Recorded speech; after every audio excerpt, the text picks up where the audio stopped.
So hello everyone, यो आजको भिडियोमा चाहिँ सिस्को प्याकेट ट्रेसरमा एउटा भिल्यान कसरी क्रिएट गर्ने, एउटा होइन दुईवटा भिल्यान कसरी क्रिएट गर्ने भनेर म एक्सप्लेन गर्छु। अब हाम्रो भिल्यान भनेको चाहिँ के हो भन्दाखेरि एउटा कुनै नेटवर्क डिभाइस हुन्छ भनेको राउटर स्विच जे हुनसक्यो त्यसको पोर्टहरूलाई चाहिँ लजिकली सेग्रिगेट गर्ने भनेको त फिजिकली त तिनीहरू कनेक्टेडै हुन्छ। अब हामीले चाहिँ लजिकली तिनीहरूलाई सेग्रिगेट गरेर यो दुईवटा पोर्टमा कनेक्ट भएको डिभाइस एउटा भिल्यानमा छ अनि त्यो तिनीहरू पोर्टमा कनेक्ट भएको अर्को भिल्यानमा छ भनेर अर्को नेटवर्क अथवा लजिकली त भर्चुअली चाहिँ सेग्रिगेट गर्ने काम गर्छौँ हामी।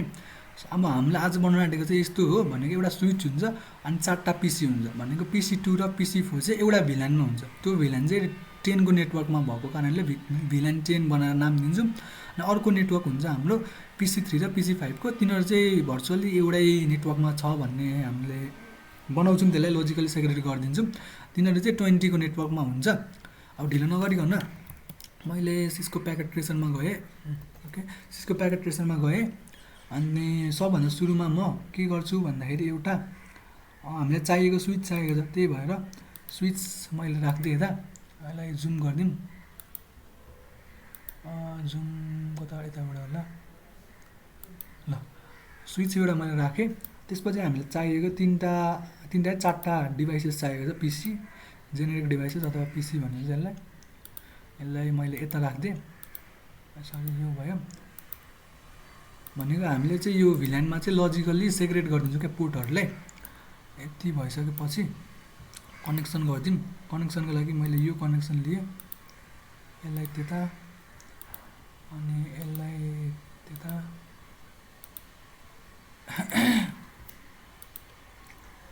यति भइसकेपछि चाहिँ ओके, अब यसपछि हामी यो अब हाम्रो अहिले गर्न आँटेको भनेको चाहिँ यो PC0 र PC1लाई एउटा भिल्यानमा, PC2 र PC3लाई अर्को भिल्यानमा। अब भिल्यान चाहिँ कता युज हुन्छ भन्दाखेरि तपाईँको एउटा ठुलो अर्गनाइजेसन छ भने, ठुलो बिल्डिङहरू छ भने त्यो हरेक ब्लकलाई सेग्रेट गर्नुपर्छ लजिकली, त्यसमा चाहिँ यो भिल्यानको कन्सेप्ट त्यहाँ युज हुन्छ।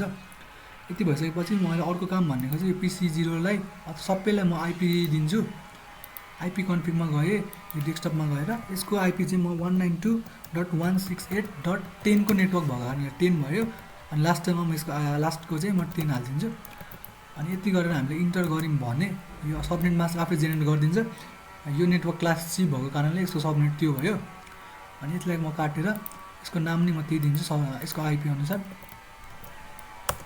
ओके, यो भयो। अनि PC0 चाहिँ PC1 चाहिँ त्यसको पनि आइपी यो पनि 10को नेटवर्कमा हुन्छ, त्यही भएर चाहिँ यसलाई पनि म के दिन्छु 10को नेटवर्कमा भएको कारणले यसको आइपी चाहिँ लास्टमा 20 बनाइदिन्छु।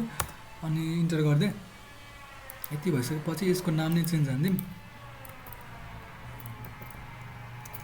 यसको त्यो चाहिँ 1020 वाले हो होइन, 20 वाले भयो। त्यस्तै अब PC2 र PC3लाई पनि चेन्ज गरिदिउँ। अब PC2 भनेको पनि यो चाहिँ 20को नेटवर्कमा हुन्छ भनेको PC2 र PC3 चाहिँ 20को नेटवर्कमा हुन्छ। त्यो भनेको 192.168.20.10 हुन्छ। 10 राखिदिन्छु सुरुको। यसलाई कपी गरेँ, यसको नाम नै त्यही राखिदिनु छ। अनि यसको नामलाई चाहिँ मैले यो राखिदिएँ। अनि त्यस्तै यसलाई चाहिँ म यसको आइपी चाहिँ 192.168.20.20 हालिदिन्छु। यसको आइपी म 192.168.20.20 यसलाई पनि कपी गरेँ अनि इन्टर गरिदियो भने सबनेट मास्क आफै जेनेरेट गरिदिन्छ। अनि यति भइसकेपछि म काट्दै यसको नाम नै म त्यही दिन्छु। अनि नाम दियो भने यसलाई पिङ गर्नु सजिलो हुन्छ। 20को नेटवर्क बन्यो। यति भइसकेपछि अब स्विचलाई कन्फिगर गर्नु मैले भनिहालेँ। यो हामीले भिल्यान भनेको चाहिँ पोर्टहरूलाई लजिकली सेग्रेट गर्ने काम हो, त्यही भएर म सुरुमा स्विचमा गएँ। स्विचमा गइसकेपछि CLI-मा गएँ, कमान्ड लाइन इन्टरफेस स्विचको CLI-मा गएँ। अनि यसपछि यहाँ इन्टर गऱ्यो भने स्विच भयो, यहाँ आउँछ। त्यसपछि हामी पहिला इनेबल गर्छौँ, यसलाई इनेबल गरिदिन्छौँ होइन। इनेबल भइसकेपछि टर्मिनललाई कन्फिगर गर्नु पऱ्यो। के अरे टर्मिनललाई कन्फिगर गर्ने भनेको कन्टर लेखिदिन्छ। यति भइसकेपछि यो भइहाल्यो है, स्विच कन्फिगर भयो। त्यसपछि अब हामीले सुरुमा भिल्यान गरौँ है, भिल्यान गरौँ। इनकम्प्लिट भयो। ओके, भिल्यान 10 गरिदिउँ।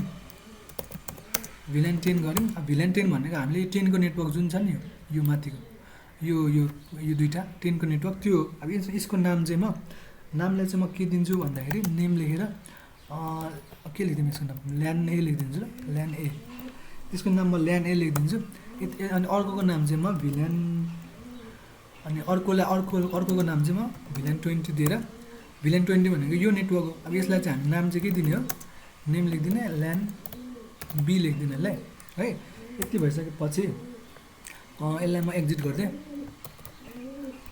एक्जिट लेखेर दुईचोटि एक्जिट हाल्नुपर्छ जस्तो छ ओके एक्जिट भइसकेपछि अब हाम्रो यसमा गइसक्यो त्यसपछि हामी के गरिदिउँ भन्दाखेरि सो VLAN ब्रिफ गरिदिउँ यति गरिसकेपछि अब हाम्रो ल्यान ए र ल्यान बी क्रिएट भइरहेछ है यो ल्यान ए एक्टिभ भइरहेछ ल्यान बी पनि क्रिएट भइरहेछ यति भइसकेपछि यसलाई म के गर्छु अब भन्दाखेरि फेरि स्विच यसलाई टर्मिनललाई कन्फिगर गरेँ टर्मिनल कन्फिगर गरिसकेपछि अब चाहिँ के गर्छौँ भन्दाखेरि जुन यो 10.10 र 10.20 छ यो 10.10 र 10.20लाई चाहिँ एउटा उयो पोर्टहरूलाई एउटा लजिकल्ली सेग्रेट गरिदिन्छु के भनेको यो 10.10लाई यो पोर्ट नम्बर 1 मा राखिदिन्छु अनि 10.20लाई चाहिँ म पोर्ट नम्बर 3 मा राखिदिन्छु त्यसको लागि म सुरुमा के गर्छु भन्दाखेरि यो यसको कन्फिगरमा गएर इन्ट फास्ट एफए लेखेर 01 लेख्दै भनेको पोर्ट नम्बर 1 मा म यो हालिदिन्छु क्या यो 10.10 वाला हालिदिन्छु त्यसको लागि अलिकति कमान्ड लेख्नुपर्छ एउटा स्विच पोर्ट मोड एक्सेस लेखेर यति इन्टर गर्दै त्यसपछि अर्कोमा चाहिँ स्विच पोर्ट एक्सेस मोड एक्सेस VLAN 10 होला सायद VLAN 10 भनेको यो 10 को नेटवर्क बनाउनु अब यिनीलाई लजिकली सेग्रेट गर्न आँटेको हामीले त्यही भएर मैले इन्टर गरिदिएँ हो यति भइसकेपछि भनेको पोर्ट नम्बर 10 मा म यो हालिदिन्छु पोर्ट नम्बर 1 मा अनि पोर्ट नम्बर 3 मा अर्को हालिदिन्छु त्यसको लागि पनि ठ्याक्कै हाम्रो कमान्ड त्यही हो इन्ट FA 03 भनेपछि यसमा जान्छ 01 भनेको योमा गयो भने 03 भनेको यसमा जान्छ यसलाई यो गर्दै त्यसपछि स्विच पोर्ट मोड एक्सेस भनेको यो गर्नु पर्यो त्यसपछि अर्को हाम्रो स्विच पोर्ट VLAN 10 नै हो नि त यो भने हैन स्विच पोर्ट एक्सेस VLAN 10 गरिदिउँ यति भयो यति भइसकेपछि अब हाम्रो जुन यो दुईटा छ लजिकली एउटै मानियो क्या अब भनेको यो पिसी यो 10.10 र 10.20 चाहिँ एउटा VLAN मा भयो 10 को VLAN मा त्यस्तै अब 20.10 र 20.20 चाहिँ अर्को VLAN मा बनाउँछौँ त्यो बनाउनको लागि पनि ठ्याक्कै प्रोसिजर त्यही हो यसलाई चाहिँ पोर्ट नम्बर 2 मा यसलाई पोर्ट नम्बर 4 मा असाइन गरिदिन्छु भनेको इन्ट FA 02 गर्दै भने मैले त्यसपछि स्विच पोर्ट मोड एक्सेस लेखिदिने हो त्यसपछि ठ्याक्कै माथिको कमान्ड मैले अप एरो थिच्दै गर्दा आउँछ है त्यो यति गरेर मैले त्यो गरेँ भनेपछि त्यस्तै अब हाम्रो इन्ट FA 04 मा चाहिँ अर्को यो वाले गरिदिन्छु यति गरिसकेर अनि स्विच पोर्ट मोड एक्सेस ठ्याक्कै त्यही सबै त्यही रिपिट गरेको छ स्विच पोर्ट VLAN 20 गरेर इन्टर गरिदियो भने भयो है यति भइसकेपछि यहाँबाट म एक्जिट गर्छु एक्जिट गऱ्यो भने कन्फिगरबाट बाहिर भयो अझै एकचोटि एक्जिट गर्नुपर्छ अब चाहिँ बाहिर भयो यसमा चाहिँ म सो VLAN ब्रिफ गर्दै यति गरिसकेपछि अब हाम्रो भयो है ल्यान ए र ल्यान बी क्रिएट भयो यिनीहरू एक्टिभ पनि भएको छ अब ल्यान ए मा चाहिँ हाम्रो पोर्ट नम्बर 1 र 3 चाहिँ असाइन छ अनि त्यस्तै ल्यान बी मा चाहिँ हाम्रो पोर्ट नम्बर 2 र 4 असाइन छ अघि जुन हामीले VLAN ब्रिफ गर्दाखेरि यहाँ आएको थिएन नि भनेको VLAN ए र VLAN बी चाहिँ क्रिएट एक्टिभ भएको थियो तर कुन पोर्टमा असाइन भएको थिएन त्यही भएर चाहिँ अहिले चाहिँ असाइन भइरहेछ भनेको ल्यान ए मा 1 र 3 पोर्ट छ ल्यान कतिमा बी मा चाहिँ 2 र 4 छ भनेको यो चाहिँ हाम्रो एउटा लजिकली VLAN चाहिँ एक्टिभ भयो है अब एकचोटि यसलाई पिङ गरेर टेस्ट नै गर्न सक्नुहुन्छ यसलाई यसको म कमान्ड प्रम्प्टमा गएँ यसलाई म के गर्छु भन्दाखेरि पिङ गरेर 192.168.20.20 गर्दै यति गरिसकेपछि रेस्पोन्स त आउनु पर्ने हो कि हाम्रो उल्टो गऱ्यौँ कि हामीले रिक्वेस्ट टाइम आउट भन्दैछ यो चाहिँ कुन पोर्टमा भएछ यसलाई एकछिन हामीले के गल्ती गर्यौँ जस्तो छ यहाँ 3 र यो कतिमा ए सरी उल्टो भयो हामीले 3 र 4 चाहिँ यसलाई हामीले गल्ती गरेछौँ यसलाई यता हो यो चाहिँ उल्टो भएछ हाम्रो भनेको यो चाहिँ हाम्रो पोर्ट नम्बर 3 र 3 मा हो यो चाहिँ पोर्ट नम्बर 1 होला सायद पोर्ट नम्बर 1 र 3 उल्टो गऱ्यौँ अब यसलाई यसको आइपी चेन्ज हालिदिनु पर्यो यसको चाहिँ यो चाहिँ 10 र 20 हो है यो 10 र 20 अलिकति हामीले बिगारेछौँ क्या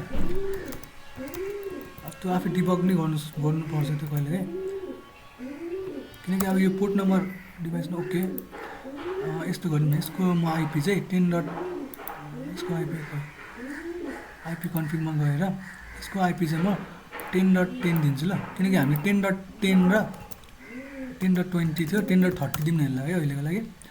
यति गरेर यसको नाम नै कपी गरेर मैले यसलाई 30 दिएँ मैले, किनकि हाम्रो यो जुन हामीले बनाएको 1 र 3 मा चाहिँ हामीले VLAN A को बनाएको हो नि त।